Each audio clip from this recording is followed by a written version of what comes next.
আমরা এসেছি সুন্দরবনের একটা গ্রাম, জায়গাটার নাম হচ্ছে মোকামবেড়িয়া। সেখানের একটা মন্দির, বড় কাছারি নামেই এখানে সব পরিচিত। মন্দিরটা শিবের মন্দির। আজ যেহেতু সোমবার, দেখো অনেক লোকের আগমন, মানে অনেক লোক এসছে, এখানে পুজো হয়।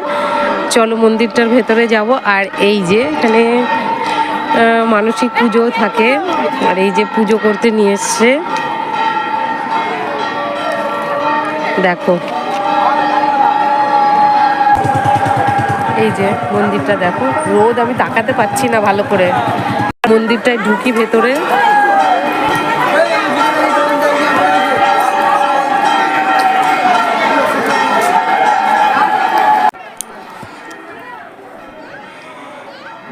এই দিকটাতে হলো এই যে সামনের, এটা হলো মন্দিরে উঠবার মেন গেট। আমরা তো সকাল সকালই এসেছি, আর যেহেতু আজকের বারটা হলো সোমবার, তাই মন্দির তো ভিড় থাকবেই। দেখো সবাই পুজো করবার জন্যে লাইন দিয়ে বসে আছে। তাই আমরা সাইডের একটা গেট দিয়ে উঠে বাবার দর্শন করলাম। বাবার দর্শন করে মনটা সত্যি খুব ভালো হয়ে গেল।